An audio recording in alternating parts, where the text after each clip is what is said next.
मैं जस्टिस की डिमांड करती हूँ मेरे दोस्त के लिए। मैं चाहती हूँ कि सच निकल के बाहर आ जाए। They all told me that he was drinking.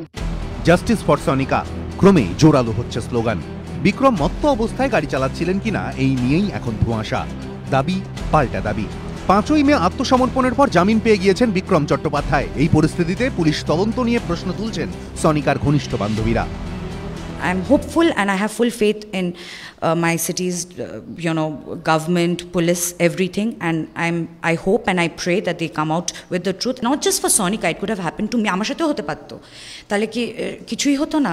যে একটা কেউ মদ খেয়ে গাড়ি চালিয়ে চলে গেল আর তারপরে ইজিলি 7 দিন পরে সে স্টেটমেন্ট দিয়ে বেল পেয়ে চলে গেল, এটা যেন না হয়।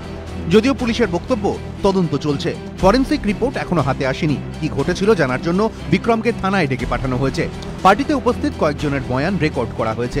পুলিশ সূত্রে খবর যে 12 থেকে 15 জনের বয়ান রেকর্ড করা হয়েছে, তাদের মধ্যে রয়েছেন একজন অ্যাপ নির্ভর ট্যাক্সি চালক এবং কয়েকজন প্রত্যক্ষদর্শী।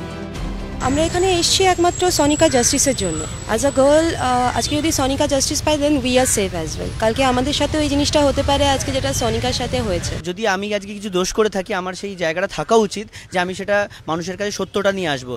আমি সেই মিথ্যে কথাটা বলে আমি নিজেকে আমার চারিতার্থিক জায়গাটাকে মানুষের কাছে স্বচ্ছ রাখার চেষ্টা করব না।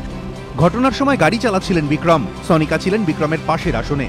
দুর্ঘটনায় সবচেয়ে বেশি ক্ষতিগ্রস্ত হয়েছে বিক্রমের ডান দিকের গেটটি। সেটি লক হয়ে যাওয়ায় সনিকার বাঁ দিকের গেট দিয়ে বিক্রম বাইরে বেরিয়ে এসেছিলেন। অর্থাৎ বাঁ দিকের গেটটি ঠিকভাবে কাজ করছিল।